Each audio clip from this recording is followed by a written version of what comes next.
Hi, everyone. My name is David Blowitz, and I work for the Greece Central School District. I help to support school improvement and professional learning. As part of my role, I was here to help develop and implement social emotional learning throughout our district, K through 12 level. Um, in cooperation with that, we did assign some SEL teacher leaders who have helped roll out what SEL is, looks like, and how to assess it within our district. Within that process, we've created an unpacking protocol, which we'll look at today, and spend a little time on dissecting the New York State SEL benchmarks. In Greece, we did create a K-5 elementary SEL skills report card that each K-5 student across the district is scored and graded upon quarterly. At the time, we did not have the SEL benchmarks for New York State, but those SEL skills that we use for the report card mirror the 5 CASEL competencies, as long as what the SEL benchmarks for New York State do. So we're going to apply that protocol that we use here in Greece to the New York State SEL benchmarks.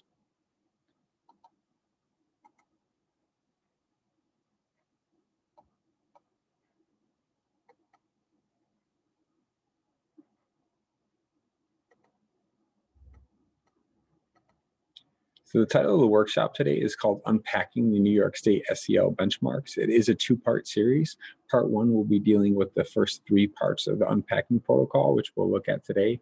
And Part 2 will deal with the 4th part, which is around defining proficiency for what it looks like for the benchmarks for each student. This session today is designed to help develop a thorough understanding of what each grade level SEL benchmarks are asking students to know and be able to do. The second objective we'll take a look at a little more in the second part, which will be a second slideshow. So we'll spend a little time taking a deep dive into SEL benchmarks today. New York State has created SEL benchmarks as voluntary use for schools as a way to enable students to take full advantage of educational opportunities throughout their experience at the K through 12 level. And equally important, we want to prepare them for college and career readiness, as well as for engagement in student work is what social emotional learning helps with. When you look at the New York State SEL benchmark document, which there is a copy in your facilitator's guide, for our references today, and this is how we did it in Greece, but this might be a conversation that you want to have, okay? We identified the goals, and you'll see this goal at the top. We identified the letters underneath the grade level title as the overarching skills. And then we identified each individual skill at each grade level band as the benchmarks for what they're looking at for each grade level band. So there's a K3 band, a 4-5 band, 6th through 8th grade band, 9th through 10th, and 11th through 12th. The goals are broken up into it's 3 goals actually. So they do follow the 5 CASEL competencies. They just kind of combine some of the goals together. So the first goal is develop self-awareness and self-management skills essential to success in school and life. And this goal deals with knowing your emotions, how to manage them, ways to express them constructively. They also talk about how to handle stress, control your impulses, and set goals for yourself. The second goal deals with social awareness and interpersonal skills to establish and maintain positive relationships. So if you're thinking about the CASEL competencies, again, you're thinking about social awareness and relationship skills. This goal covers focusing on the ability to recognize thoughts and feelings of others, taking others' perspectives into consideration, thinking about their viewpoints, and then comparing it to your own. It's about empathy, especially with people from diverse backgrounds. This goes around it is essential for maintaining positive relationships at all your life stages. So it's looking for about positive peer, family, and community relationships, especially as you enter the workforce. And goal 3 is about demonstrating ethical decision-making skills and responsible behaviors in personal, school, and community contexts. And so you're thinking about responsible decision-making under the CASEL competencies. And in this goal, it focuses on students' ability to make ethical decisions, behave responsibility, and take into account the well-being of others.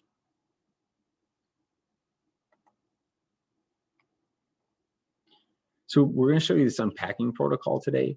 Now, obviously, I'm going to go through my PowerPoint, and you can follow along as the turnkey trainer. If you wanted to use any pieces of this to pull out, you'll have access to the PowerPoint show or the Google slideshow, as well as just the unpacking protocol. So as you develop a thorough understanding of this process and you want to just utilize the unpacking protocol as a way to guide a staff meeting, training, a 90-90-90 day, or a half day training, you're more than welcome to just pull this unpacking protocol and use that. And I'll show you the actual guide that you can have that is broken down by grade level in the process for it. So the unpacking document provides educators with a template they can utilize to have collaborative conversations about what they want their students to know and be able to do. So this is not a lesson plan, but it's rather an analysis of grade level benchmarks. It's about developing collective clarity around the intent and the rigor of the benchmarks, right? And it's going to help with your process in designing the curriculum and lessons that you're looking for. You may choose to unpack all the benchmarks for a specific grade level, or you may elect to unpack the benchmarks in a vertical design.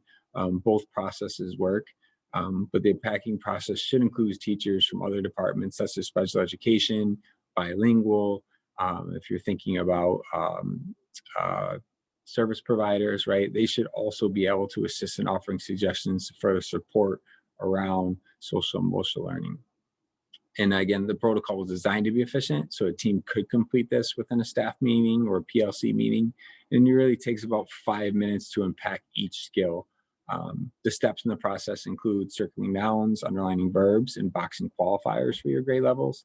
In our SEL report card for Greece, we do have a lot of qualifiers.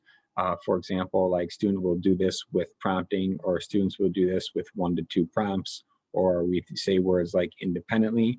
You won't find those words as much in the New York State SEL benchmarks, but those are some considerations to have as you're moving through and thinking about vertical conversations with your teams. Step 2 is about rewriting the grade level descriptors in your own words. So not only do we want to find the nouns and verbs and think about the language that they're using in the document, we want to be able to turn that into our own user-friendly language. So in turn, that we can put those into I can statements, which are user-friendly language for students. Step 3 is about noticing and discussing the words that you're using at different grade levels. So you'll see again in the unpacking templates, we'll look at a 4th and 5th grade example today. You have the K through 3 benchmark that aligns to it, and the 6-8 benchmark that aligns to it. So you'll find a vertical link, and you can have that conversation about how the rigor changes between grade levels. And step 4, again, we'll talk in the second part of the series. You'll have a second slideshow to deal with that. But it's about sharing examples or discussing examples of student behaviors that fits areas of need on target or areas of strength. So we define for our report card a score. We score students, again, in each of the 5 CASEL competencies. They either get an S, a T, or an N on their report card.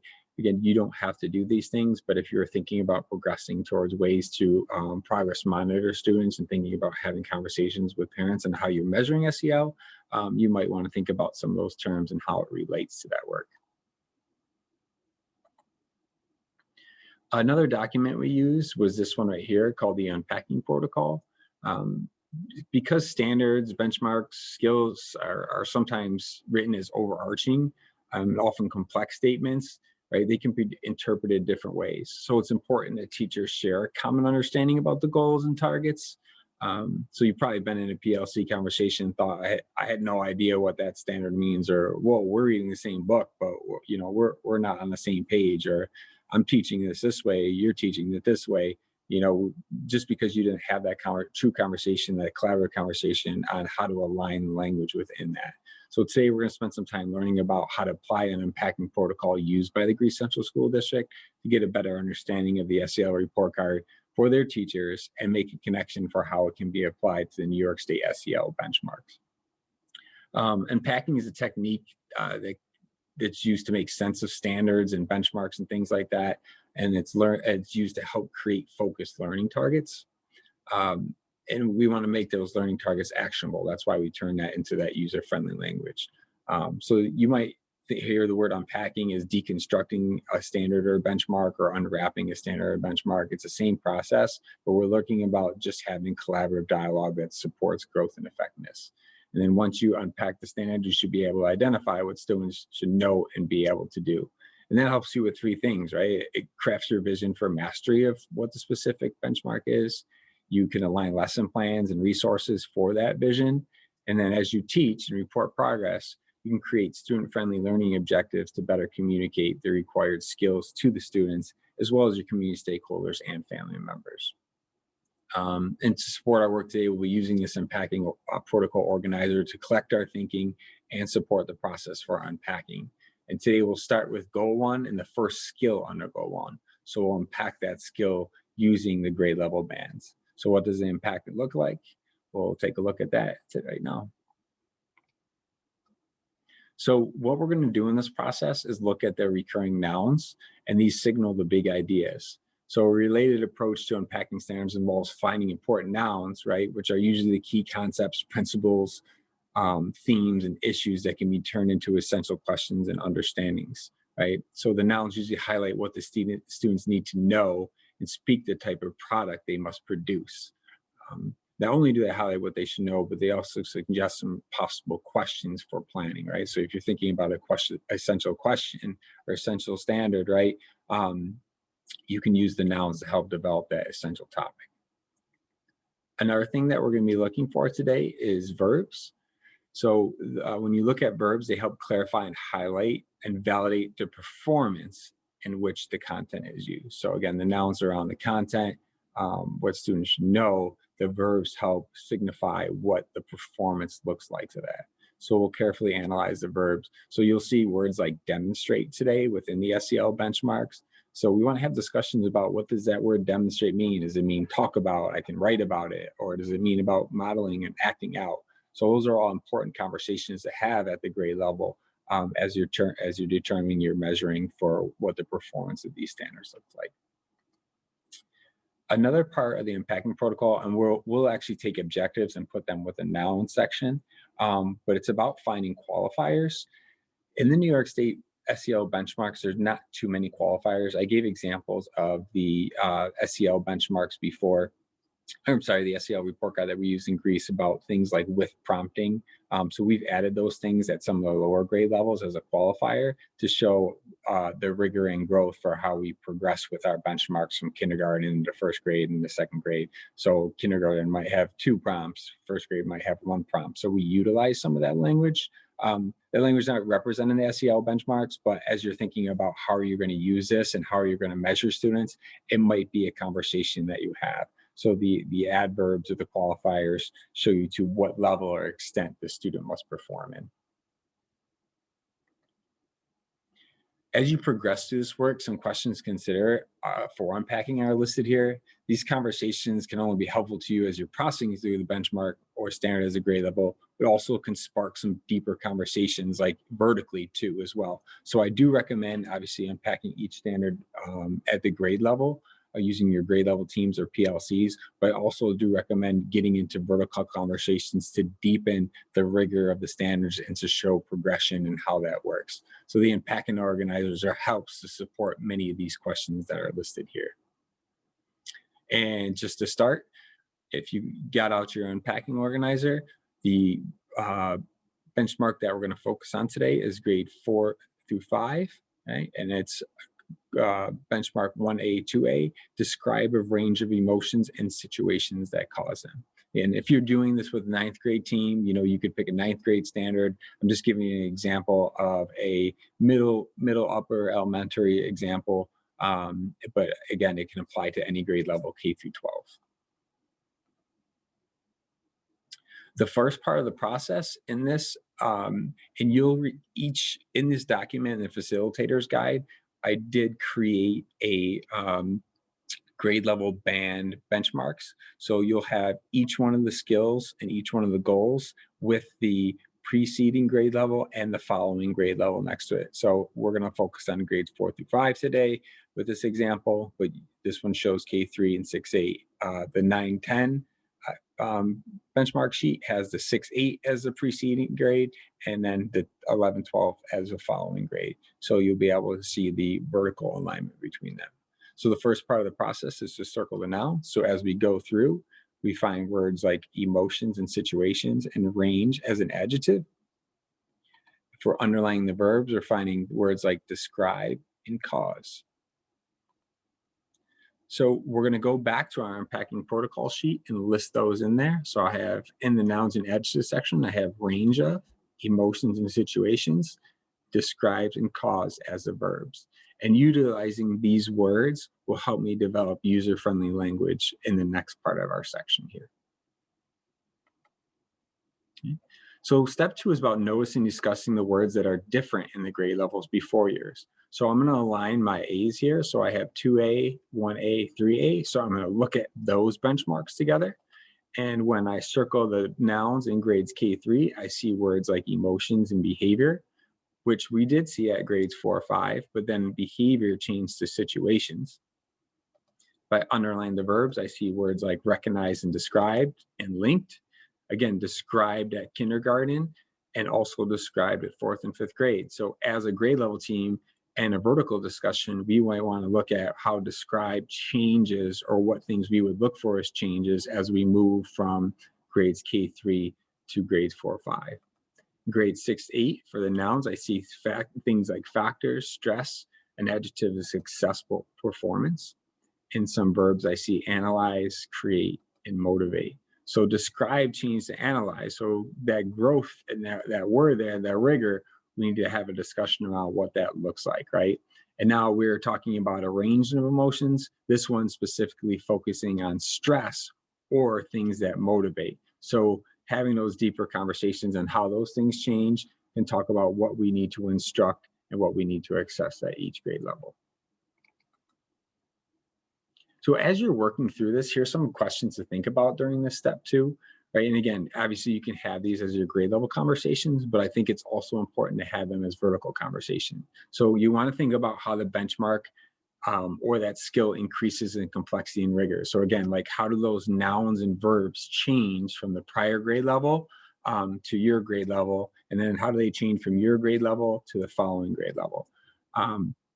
You also want to talk about the difference in teaching the benchmarking skill, right? So again, we talked about that word describe. So what are some things that I would do to teach describing at kindergarten versus how I would teach describing at 4th grade?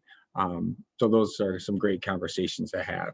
And then like, again, the words went from describe to analyze. So how does that change? What does the deeper, more stronger word of analyze mean at 6th grade?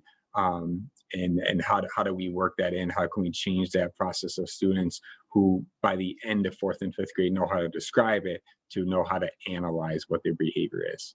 And then if the benchmark skill is similar, how do we create quantifiers? So example, do we create any prompting?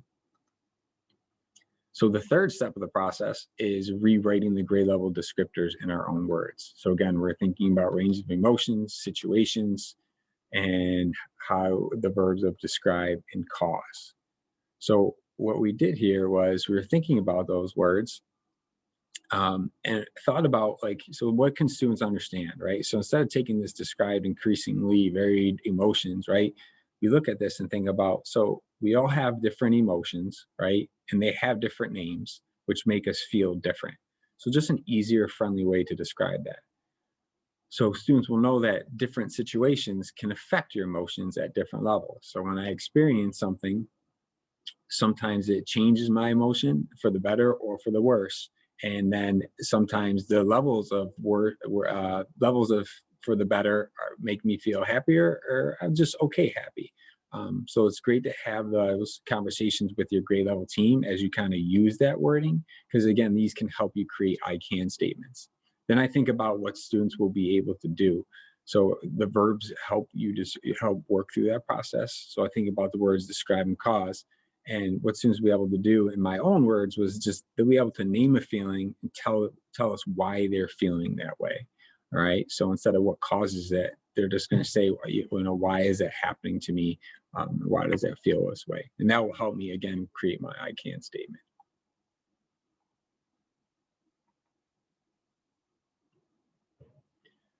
Here's just some examples of I can statements and how they can help you. Um, so this is like the final step of the process where you're putting your stuff into user-friendly language. And I can statements indicate what we call KBADs, right? Know and be able to do KBADs. And they also help you create learning targets. So the learning target consists of student-friendly language and allows students to track their own progress in meeting learning targets as well as reflecting on the learning target. Helps you break their learning goals into smaller targeted chunks. And these should be written at the target level, right? Stating a singular goal. So you'll see at the upper grade levels, there's multiple parts within the benchmark, and you might want to break them into individual I can statements. Which will be very helpful. And a key approach to this is use developmentally appropriate vocabulary and language so students can understand and approach these topics. Another powerful thing that we've done in Greece is we also use the actual skills, wrote them down, and dissected them with the students. So we went through the same process with nouns and verbs, right? And asked students, like, what are some synonyms that you find for these words? And then had them create their own I can statements based upon that. So they took ownership of the work and makes it more real for them, and it's easier for them to apply. So that support in that process was helped our work roll forward. So at the upper grades, we did that a lot with unpacking some of the I can statements. So I have the I can statement written down here at the bottom. So I can describe how I am feeling and why I am feeling that way. So again, we took the complexity of the benchmark and put it into some user-friendly language that will be helpful for the student. And again, this creates my learning target for my lessons, and it creates what my assessments must mirror. So great part of the process.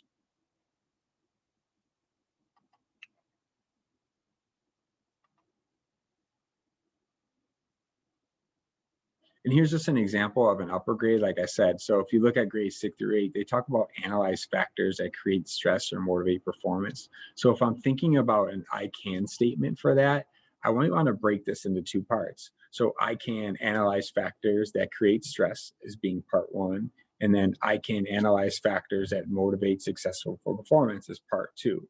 Right. So again, you're breaking that benchmark into smaller pieces so students can relate to those smaller pieces. And then you also might want to go back through and think about some easier words than analyze and factors for kids. And again, having those conversations with them about synonyms for those words are great. But even for you, using that unpacking protocol, so you get a deeper understanding of what you're looking for and thinking about to teach will also help in that process. So I would also think about that. So you'll see that complexity more as you get up through grades 6 through 12. So think about how you can break those benchmarks into smaller pieces, more manageable pieces so it makes more sense for students and makes learning a little bit more personalized and authentic.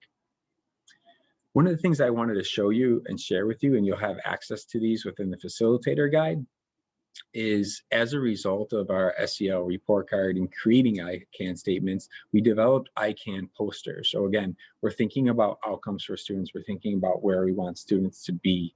And what we did was at the K through 2 level, we matched them with pictures. So here's an example of one about how I can describe how I am feeling, and the reason I'm feeling that way would matches that benchmark that we were looking for New York State.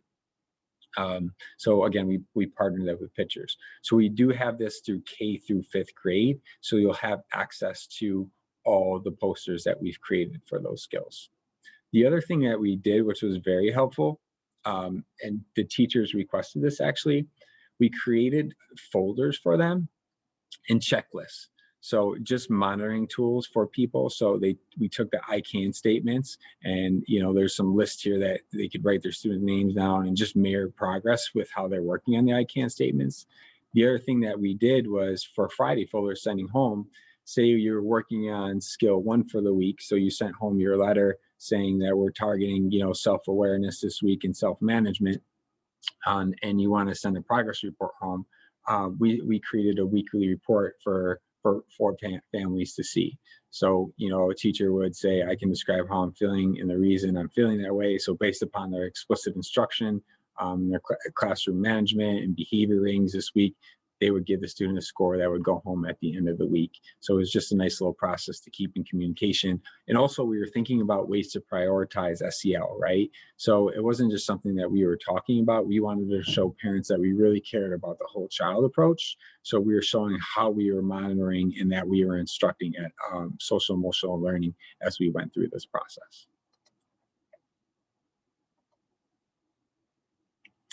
The fourth step we're going to take a look at, like I said, in the part 2. So you'll get a separate slideshow with video in, and we're going to think about areas of strength on target and areas of need in each one of these benchmarks and what they look like, and the process for figuring out a way of defining those things in examples.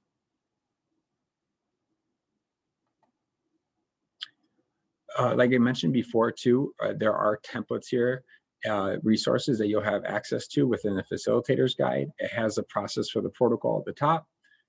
The middle grade band shows you where your focus area is. So again, if you're working with a 9th grade PLC or a 10th grade PLC, you're in the middle there. But we also want to show you the preceding grade level and the following grade level so that you can make connections to see how the language changes from prior grade levels to following grade levels. So you can make informative decisions on what your instruction looks like, and again, your monitoring and measuring tools. So each one will have access to it. It has all the skills, all the goals, and it's broken down by grade level.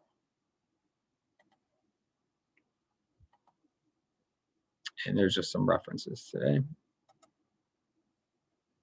So I hope you're enjoying this experience. Like I said, you could use this whole slideshow and show a video at your staff meeting and process through this.